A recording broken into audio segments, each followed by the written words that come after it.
Hello everyone, कैसे हैं आप सब लोग। तो आज हम करने जा रहे हैं एमसीक्यू सीरीज़ का पार्ट नंबर 10।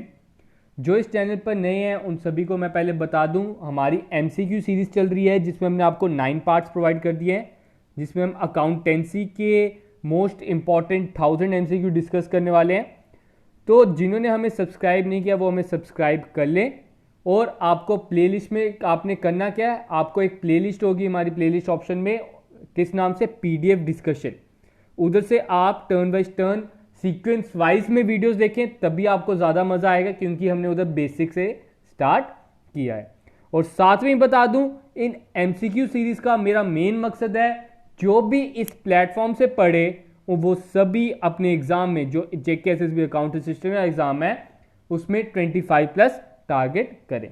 तो चलो बिना टाइम वेस्ट करते आगे बढ़ते हैं। आप सभी को याद होगा लास्ट वीडियो में हमने किया है डबल एंट्री सिस्टम के एमसीक्यू। तो आज हम करने जा रहे हैं final account, the most important topic. आप सभी को पता चल ही गया होगा क्योंकि बड़ी देर से आप सब प्रिपरेशन कर रहे हो।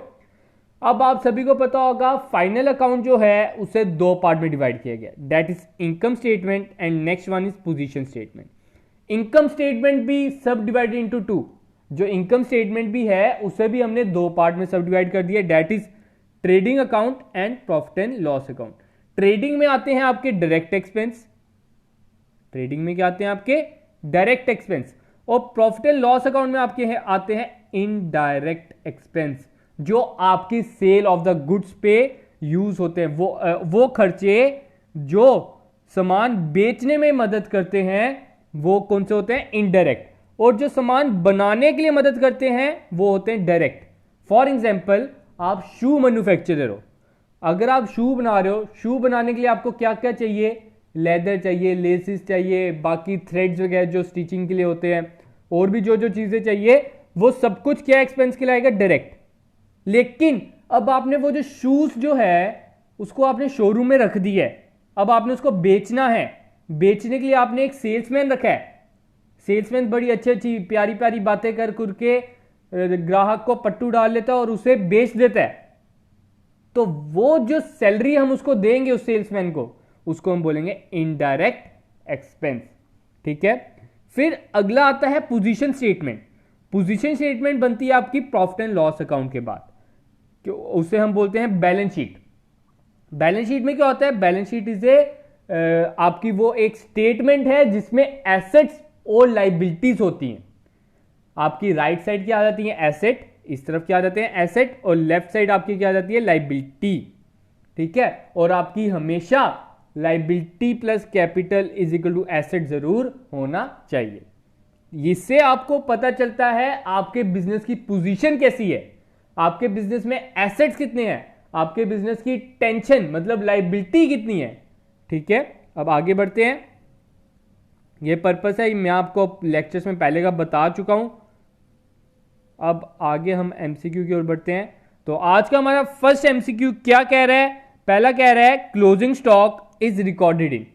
क्लोजिंग स्टॉक कहां पे हम रिकॉर्ड करते हैं। आपको पता है हमारे पास तीन अकाउंट है इसमें, ट्रेडिंग, प्रॉफिट एंड लॉस और बैलेंस शीट, ये तीन अकाउंट है। अब ये बोल रहा है क्लोजिंग स्टॉक कहां पे रिकॉर्ड होगा। तो बोल रहा है profit and loss account, trading account and balance sheet, की बैलेंस शीट ओनली, की नन ऑफ दिस। तो मैं बता दूं, इन्होंने कुछ नहीं लिखा कि क्लोजिंग स्टॉक आपका अकाउंट में शो हो रहा है कि नहीं हो रहा। तो जो क्लोजिंग स्टॉक है आपका ट्रेडिंग अकाउंट में भी आता है और बैलेंस शीट में भी आता है। ट्रेडिंग अकाउंट में आपका कौन सी साइड आता है, क्रेडिट साइड, और बैलेंस शीट में आपका आता है एसेट साइड। अगर बाय चांस लिखा होता closing stock is shown in the trial balance, closing stock जो है बैलेंस शीट में लिखा हुआ है, तो उस टाइम पे हम सिर्फ और सिर्फ उसे बैलेंस शीट में ही डालते हैं। लेकिन इधर इन्होंने कुछ नहीं लिखा, तो इधर हमारे दो इफेक्ट होंगे, that is trading as well as balance sheet. Next question, expenses relating to sale of goods. अभी मैं ऊपर बता चुका हूं, आर शोन इन। जो सेल ऑफ गुड्स पे आपका खर्चा होगा वो एक्सपेंस होंगे, उसे हम कहां पे डालेंगे, प्रॉफिट एंड लॉस, ट्रेडिंग, की ट्रेडिंग प्रॉफिट एंड लॉस, की बैलेंस शीट। तो इसका आंसर है सिर्फ और सिर्फ प्रॉफिट एंड लॉस अकाउंट में हम उसे डालेंगे। Third question, profit and loss account is prepared, profit and loss account is prepared, तो इसका आंसर क्या रहेगा, फॉर ए सर्टेन पीरियड, ये आपका एक सर्टेन पीरियड के लिए बनाया जाता है। फॉर एग्जाम्पल के तौर पे समझाता हूं, आपके प्रॉफिट एंड लॉस अकाउंट में आता है, आप सभी को पता होगा, सैलरी, ठीक है, वो जो आपने पीरियड की बात कर रहे होगे, फॉर एग्जाम्पल 2018 टू 2019, उस पूरे साल की आप सैलरी इसमें लेते हो, ना कि आप एक महीने की लोगे, ना कि आप उस दिन की ये सैलरी लोगे। ट्रायल बैलेंस में क्या होता है, हम उस दिन का बैलेंस लेते हैं, तो इसलिए मैंने उसका आंसर क्या आया था, ऑन ए पर्टिकुलर डे। लेकिन प्रॉफिट एंड लॉस अकाउंट जो है एक सर्टेन पीरियड के लिए बनाया जाता है, उसमें जो आपके खर्चे हैं उस पूरे पीरियड के लिए जाएंगे, ना कि उस दिन के लिए जाएंगे, तो इसलिए for a certain period is the most appropriate answer. Fourth question, if market price of closing stock is also known while preparing consignment account, ठीक है, अब ऑप्शन पढ़ लेते हैं।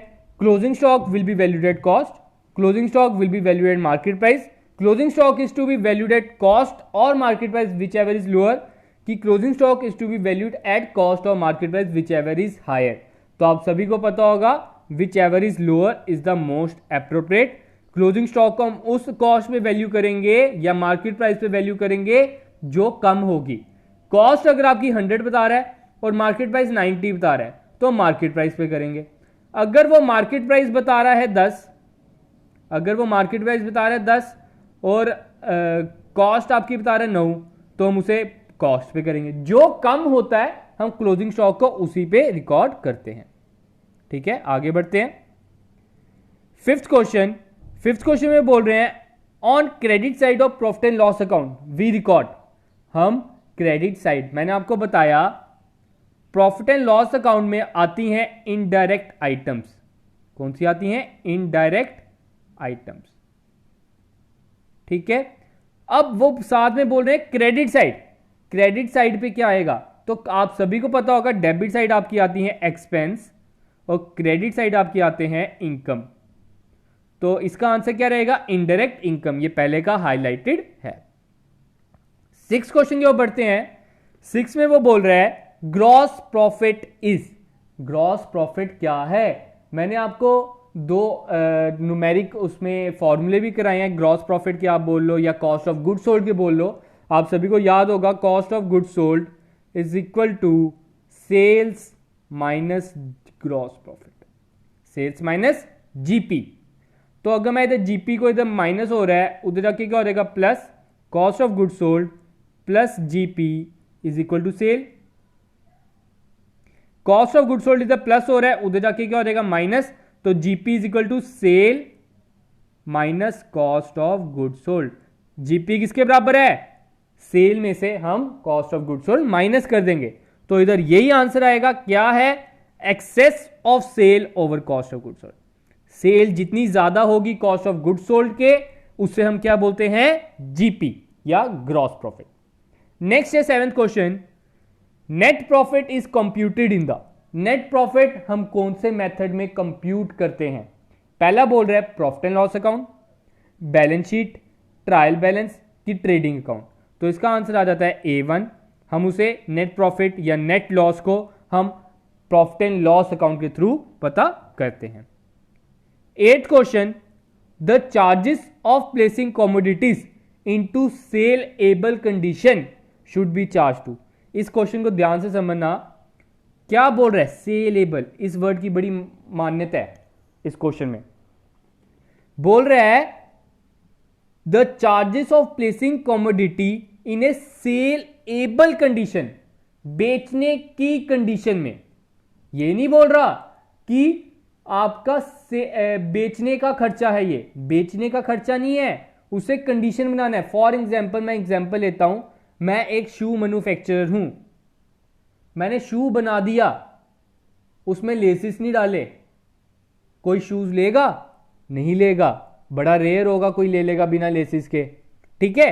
तो वो जो बिना पूरा प्रोडक्ट अभी तक तैयार नहीं हुआ, उसे हम बोलेंगे it is not in A saleable condition.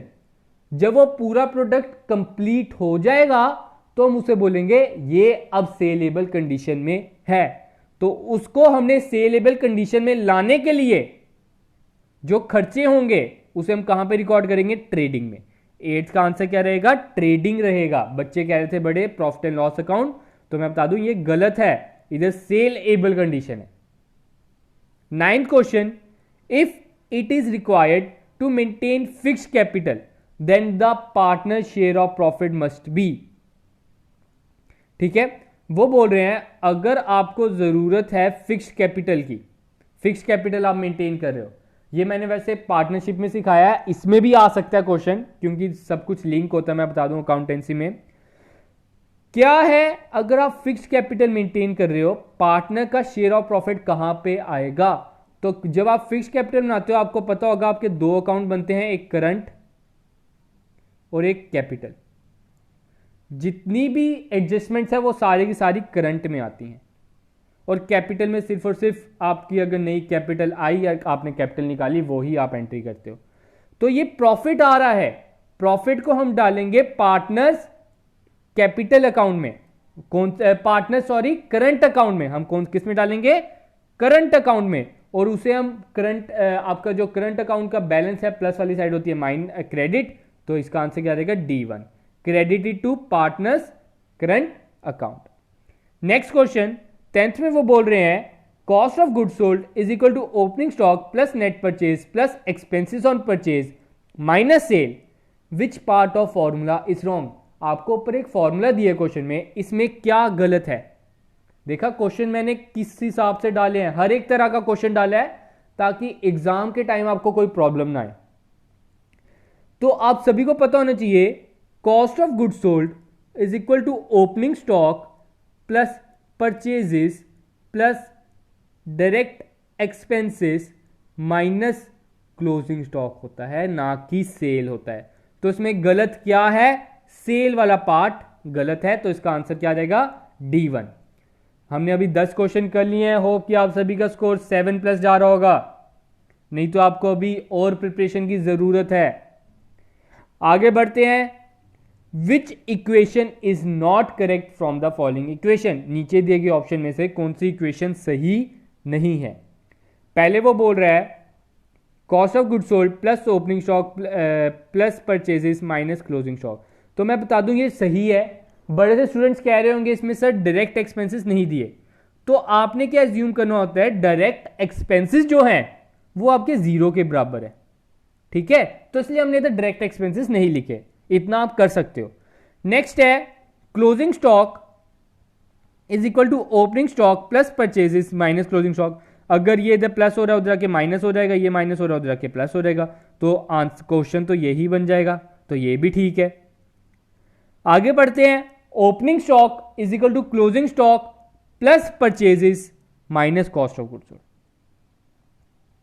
अब इधर क्या हो रहा है, क्लोजिंग स्टॉक अब परचेजेस प्लस हो रहे हैं, असली में परचेजेस में से क्लोजिंग स्टॉक हम माइनस करते हैं, तो इस कारण ये गलत है, तो इसका राइट आंसर हमारा C1 ही रहेगा, ठीक है। 12th क्वेश्चन की ओर बढ़ते हैं। 12th में बोल रहे हैं generally depreciation on fixed asset, हम जो डेप्रिसिएशन लगाते हैं फिक्स्ड एसेट पर हम किस पे कैलकुलेट करते हैं, तो वो हम मैक्सिमम कैलकुलेट जनरली बोल रहे हैं, हम उसे कैलकुलेट करते हैं ओपनिंग पर। नेक्स्ट है following particulars are obtain from the books of firm, ठीक है, आपको कुछ ये आइटम्स मिली हैं, उसमें ओपनिंग स्टॉक दिया है, परचेजेस दिया है, क्लोजिंग स्टॉक दिया है, ग्रॉस प्रॉफिट दिया है, आपने इसमें क्या बताना है, सेल्स बतानी है। अब ध्यान से समझना है ये क्वेश्चन, आपका फॉर्मूला क्या, आपने क्या बतानी है, सेल्स बतानी है। Cost of good sold is equal to sales minus GP, यही होता है फॉर्मूला। ये आप कॉपी पे एक बार सॉल्व करके खुद देखें, पॉज कर लें वीडियो और इसको सॉल्व करने की कोशिश कीजिए।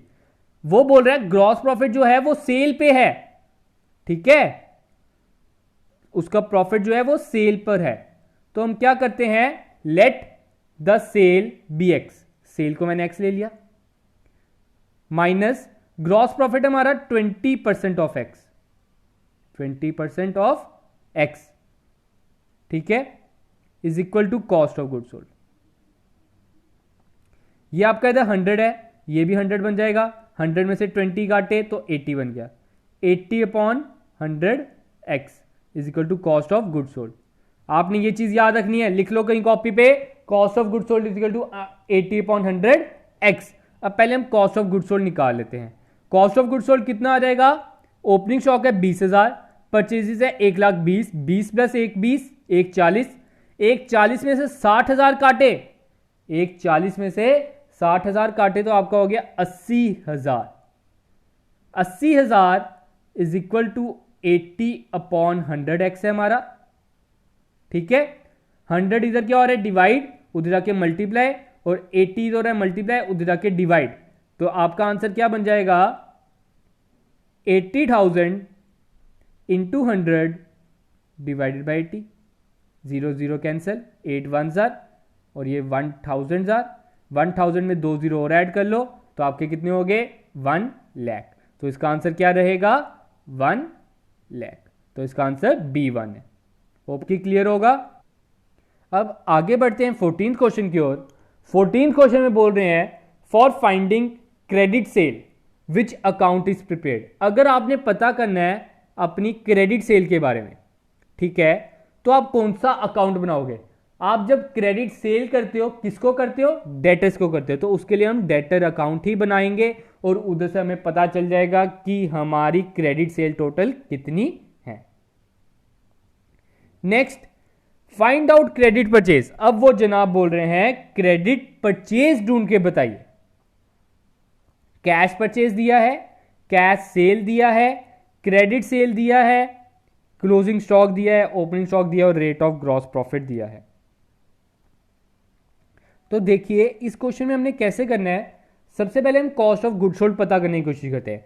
कॉस्ट ऑफ गुड सोल्ड आपका कितना आ जाता है? देखिए ग्रॉस प्रॉफिट कितना है? 5,000, और आपकी सेल कितनी है? 12 प्लस 8। टोटल सेल लेनी होती है, कैश भी सेल और क्रेडिट भी सेल। आपकी होगी 30,000 सेल हो गई।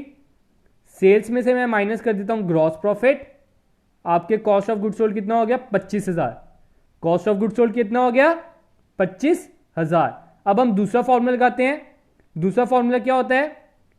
25 कॉस्ट ऑफ गुड सोल्ड, मतलब इधर मैंने 25,000 लिख दिया, is equal to opening stock plus cash purchase लिख देता हूं प्लस क्रेडिट परचेज। परचेज में असली में दोनों इंक्लूडेड होते हैं, कैश भी लेनी होती है, क्रेडिट भी लेनी होती है। ठीक है, cash purchase plus credit purchase minus closing stock. तो हम क्या करेंगे? 25,000 में से ओपनिंग स्टॉक माइनस कर देंगे। ओपनिंग स्टॉक आपका कितना है? 2750, और क्लोजिंग स्टॉक इधर माइनस हो रहा है तो उधर जाके प्लस कर देंगे। क्लोजिंग स्टॉक आपका कितना है? 3500, और जो कैश परचेज है, कैश परचेज है 5,000 प्लस हो रहा है, इधर जाके माइनस हो जाएगा। इसको आप सॉल्व करो, आपका आंसर आ जाएगा। 25,000 में 5,000 माइनस किया तो 20, 20 में आपने 3500 प्लस किया 23,500, और 23,500 में से 2750 माइनस किया तो आपका आंसर आ जाता है 20,750। तो that is B1 is the right answer. ठीक है, होप कि क्लियर होगा। दोनों फॉर्मूलों का यूज करो तभी ये निकलेगा। अब आगे बढ़ते हैं नेक्स्ट क्वेश्चन की ओर। 16th question, if the rate of GP on sale is 20%, GP on sale ये चीज ध्यान रखनी होती है, and cost of good sold is 2 lakh. Cost of good sold कितना है? 2 lakh. Then amount of GP will be. आपको पता है cost of good sold is equal to sales minus GP. तो कॉस्ट ऑफ गुड सोल्ड मैं इधर लिख देता हूं 2 लाख इज इक्वल टू, आपका सेल हम ले लेते हैं x और जीपी हम ले लेते हैं 20% ऑफ x। ठीक है, ये 100 बन जाएगा। 100 में से 20 काटे 80, 80/100 x। अब उधर जाके मल्टीप्लाई कर देते हैं 2 lakh into 100 divided by 80, reciprocal हो जाएगा। ठीक है, 0 0 कैंसिल, 8 1 जार, और ये आपका आ जाता है, आपने जब इसे कैंसिल आउट किया 2 लाख इंटू 10 कर दो तो 20 लाख, और 20 लाख को अब अगर आप 8 से डिवाइड कर दो तो आपका आंसर आता है 2.5 लाख। ठीक है, 2.5 लाख आपका आ गया आंसर। और अब 2.5 लाख हमारा क्या आया? सेल आई, लेकिन हमने निकालना क्या है? जीपी। 2.5 लाख का 20% कर दो, ठीक है, तो इधर आपका आंसर आ जाता है 50,000। That is B1। 16 का भी आंसर बी आया है। 17, we can say that business is in profit when, business profit में कब होगा, जब आपकी जो इनकम है वो एक्सपेंडिचर से ज्यादा होगी। Next question, which of the following show summary of company financial position at a specific date, financial position कौन बताता है, that is balance sheet. 18th का भी आंसर क्या आएगा, C1।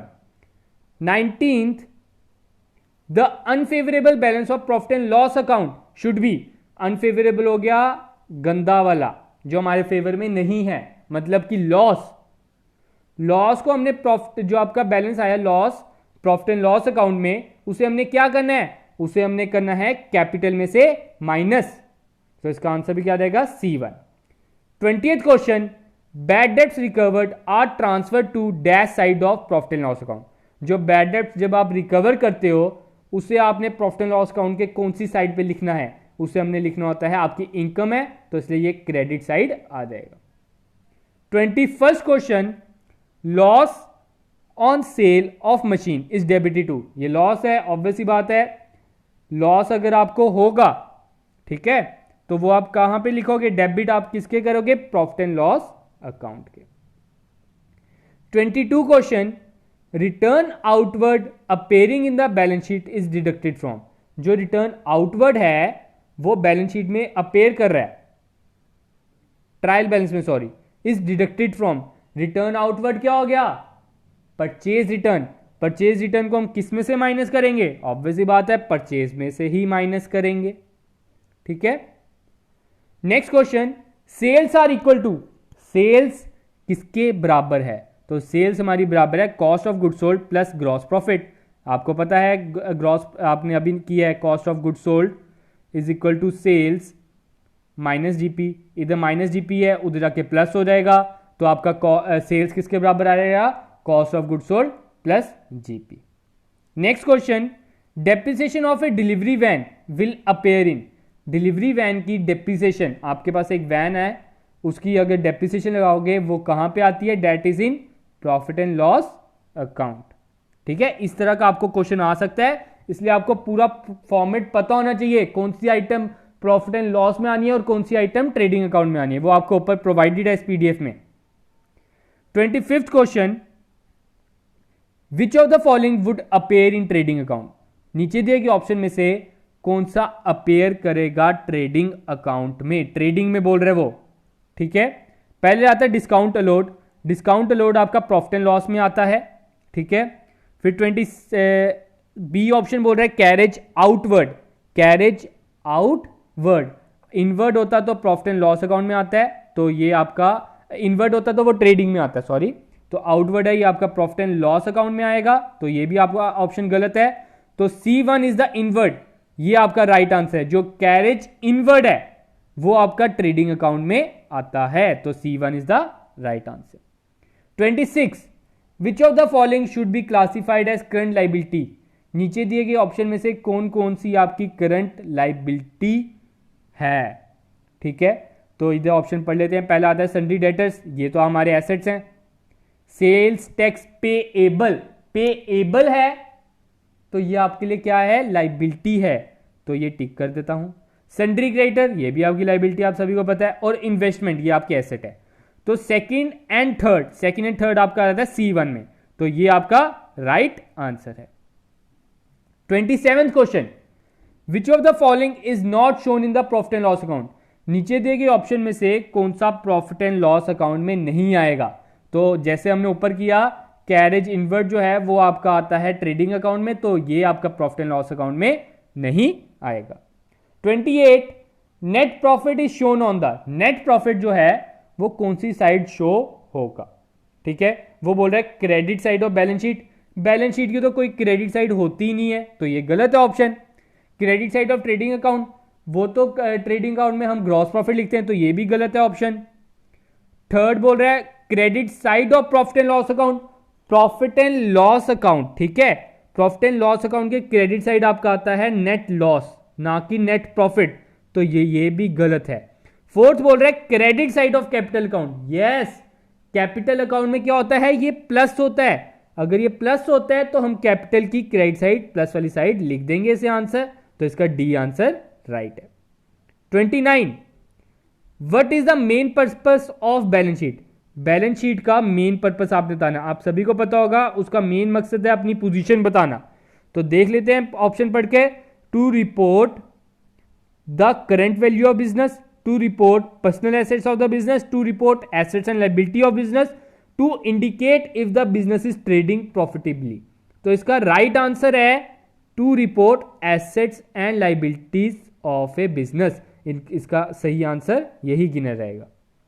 30th question, which of the following is a bank overdraft. Bank overdraft क्या है, आप सभी को मैं पहले बता दूं, वो है आपकी एक लायबिलिटी। कौन सी लायबिलिटी है, करंट लायबिलिटी। तो आपका इसका आंसर 30th का क्या आ जाएगा, B1। तो हम आज के लिए इतना ही रखते हैं, आगे हम इसके करेंगे नेक्स्ट 30 क्वेश्चन। तो फाइनल अकाउंट को हम इधर ही रखते हैं आज की वीडियो में, क्योंकि लेंथ बहुत बड़ी हो जाएगी। हम ज़्यादा तेज़ी से भी नहीं भागना, आराम आराम से करेंगे, सब कुछ क्लियर कराएंगे आपका।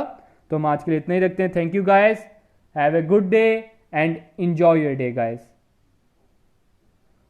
और वीडियो के एंड में आप अपना कमेंट स्कोर करना ना भूलें, और please like share and comment अगर आपको कोई हमारी वीडियो अच्छी लग रही है। अपने फ्रेंड्स के साथ आप शेयर कर सकते हैं ताकि आप सभी को फ़ायदा मिले, जो भी आपके दोस्त हैं उन सभी को भी फ़ायदा मिले। Thank you guys.